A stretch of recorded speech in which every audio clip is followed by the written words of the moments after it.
This has got to be the ultimate value trap. What's a value trap? The false impression that one perceives something to be of certain value, but the reality is often the opposite.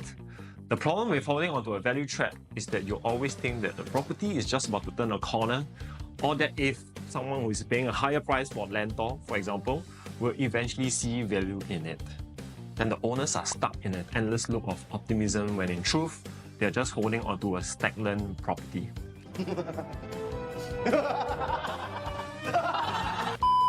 Now, this trap happens to be in the best location in Singapore, priced cheaper than OCL new launches, very good entry levels, but making minimal gains or even losses after holding off up to 10 years.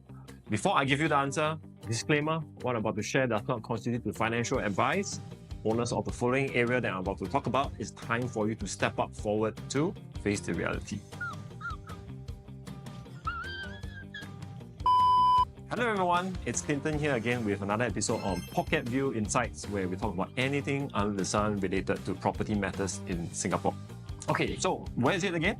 It is none other than our very own financial district of 1 and 2. If there's an iconic location that epitomizes Singapore as a fast-growing country, it is the Central Business District, or CBD. The King of Kings. Every transformation is named after the CBD. Jurong, the second CBD. Paya Lebar, second CBD. Changi Business Park, the decentralization of CBD. See how important CBD is? Everyone wants to be the next CBD. But what is going on with the property prices around the CBD? For a start, I'm going to split the performance of the CBD into live before 2010 and live after 2010.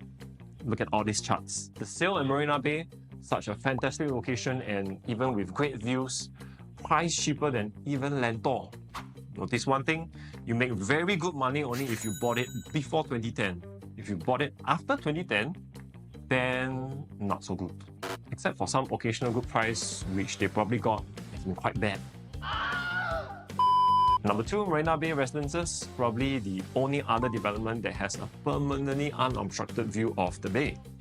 All going at attractive prices too, but you see, the gains are made only if you bought before 2010.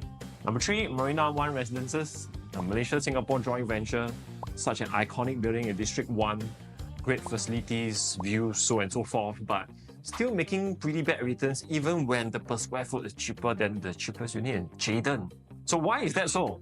Why has it been so bad at these districts? What's with the before and after 2010? Now let me quantify this by using the QPE to guide you. First circle, quality. Quality is amazing for most. Okay, the land size is generally smaller as compared to the rest, but it's CBD. What do you expect? Most of them are building upwards. They are all mainly skyscrapers, great facilities for some, layouts are mostly good, location and amenities are there for sure, unblocked views. So for me, no problem for quality. Second circle, price. What else can I say? 1,700 to 2,100 per square foot for such a prime location is just cheap. It's cheap for both per square foot and entry-level point of view. With the exception of Marina Bay Residences and Marina One, their larger than usual size means the one buildings are easily fetching upwards of $1.6 million. Other than that, not expensive for sure. Which brings me to the final and most important circle, exit strategy. This is the part which fails. Supply and demand and target audiences are the biggest problem here. Now, can you survey among your peers or anyone you know? Ask them this question. Do you desire staying in CBD? Yeah, probably to rent for a few years maybe, but to buy a home to live in, I can only imagine 1, probably 2 out of 10 would do that, right? No schools, no parks. Feels like you're living abroad. When that happens, you know instantly majority of the crowd are investors. If you watch my channel long enough so far, you will not hate dealing with investors. Why? Because investors are driven by the desire to get the best deal out of any situation. Imagine visiting the sale, looking at a 10th floor unit, owners asking for a premium for whatever reasons, an investor would just move to the next better unit hoping to get a better price, and you know you are bound to get your way as owners are mainly investors and buyers are investors too. Now in the pressure market, do you expect prices to go up as much? Probably not, right? it is the consumable properties where people buy them for own use do you see premiums being paid, as the primary intentions are to live in it rather than that from an investment perspective. So what's with life before and after 2010? Before 2010, we had no ABSD and we came off one of the largest money printing era after the financial crisis. With that, abundance of overseas liquidity started to plow into Singapore as it was in tandem with our growth as a first-class financial hub, meaning a lot of foreigners started coming in to invest in real estate. And which part of Singapore do you think attracts them the most? The likes of CBD, Orchard, and Sentosa.